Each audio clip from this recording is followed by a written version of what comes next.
Achilles tendon exercises for runners. By the end of this video, you're going to know how to rehab, fix, and strengthen your Achilles tendon if you're a runner. Hit the subscribe button to improve your fitness, health, and nutrition. Okay, let's get right on topic. How do you strengthen the Achilles tendon if you're a runner?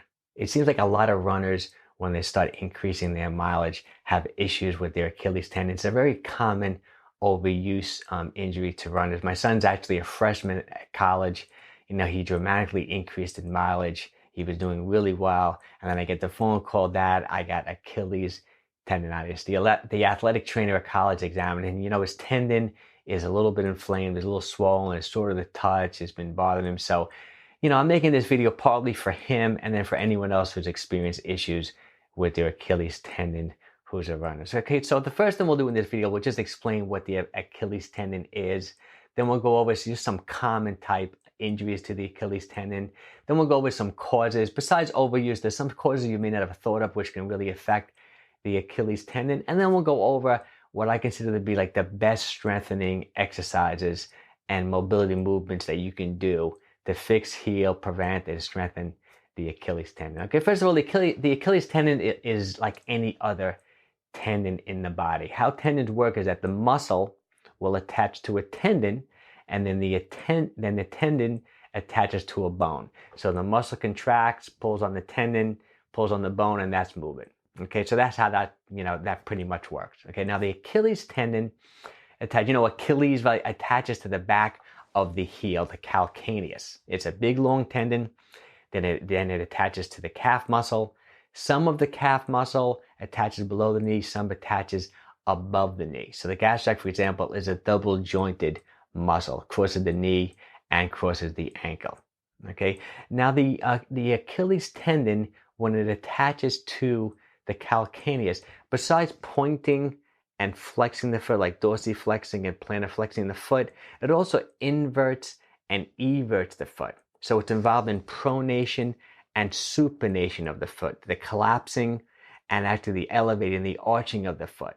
So obviously it's a really important tendon. Why I'm bringing this up is that if you just change terrain, like if you're used to just say, for example, running on a flat track, but then you start doing like cross-country type running where you're running uphill and then you're hitting stones and it's not level, your foot's inverting, the calcaneus is moving around, you're putting a lot more stress on that Achilles tendon. Okay, so let's go over some common injuries or just type issues with the Achilles tendon. Like my son, he has Achilles tendinitis, itis meaning inflammation. That's like the first acute type injury you would have to the Achilles tendon. It gets inflamed, it gets swollen, it gets sore. Okay, now if you let that go untreated, like for example, that's why I'm making this video partly for my son, is that if he ignores it and just runs in pain, what happens is tendinitis becomes tendinosis, osis, meaning that there's damage to the actual tendon. The Achilles tendon can start fraying.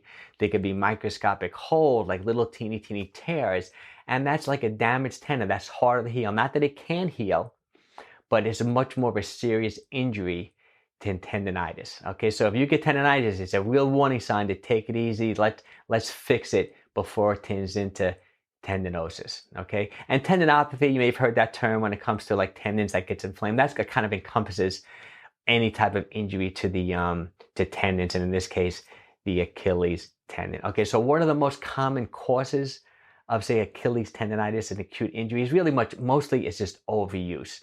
Like my son was doing great. He was a great high school runner. He did a lot of training over the summer too, but when you go to college, you're at a different level. He was doing great, but he really increased his mileage, plus his cross-country season, a lot of uneven surfaces. So he was doing incredibly well, and then he felt, he even felt like when he was running, the last time he really felt it, he felt like he hit something like a boulder, like a stone. It kind of twisted his foot, so it really aggravated his Achilles tendon. So definitely overuse is number one. Okay, and there's a few other like uncommon reasons you may not realize is that just changing sneakers can really affect it. For example, there's something called an offset to running sneakers. For example, the heel is generally, for most sneakers, is higher than the forefoot. Okay, so for example, your foot is somewhat pointed, so your heel is higher, and that actually takes tension off of the Achilles tendon, so you're not stretching it as much.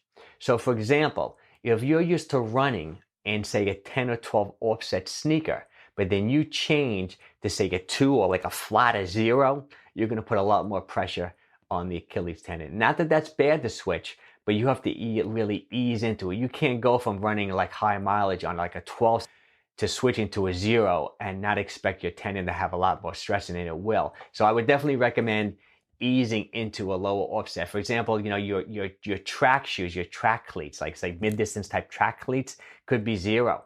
So if you did all your training in 12 and then switch to a 0, you know, you're going to put a lot more tension on the Achilles tendon. So that's definitely one takeaway from the video. You know, just be careful when you change sneakers. Another thing is like, don't let your shoes get worn out. I mean, you can be running with a brand new pair of sneakers that were like 10, 12s, and then just thinking had that good heel support, and all of a sudden the heel support breaks down, your calcaneus is moving around more, putting more tension on your Achilles tendon, and the offset is just, you know, from wear and tear is sinking. You got like a flat pair of shoes that can really aggravate the Achilles tendon. Also too, in general, just changing terrain. If you're used to running on a track, or if you're used to doing more like just flat surface running, and then you switch to more cross-country type terrain, that's going to put a lot of tension on the Achilles tendon as well. So just any type of change and overuse is one of the biggest causes of Achilles tendon type issues, overuse, tendinitis, 𝙒𝘃𝑗 type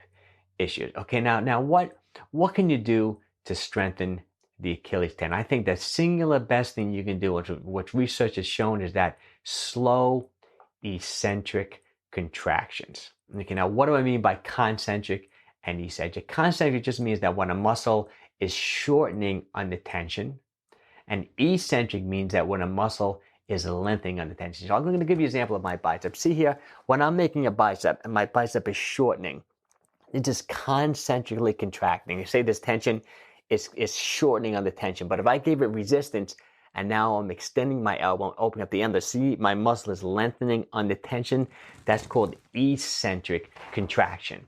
And research has shown that slow eccentric training can help heal tendons and actually lay down new tissue, new collagen, new tissue within the tendons.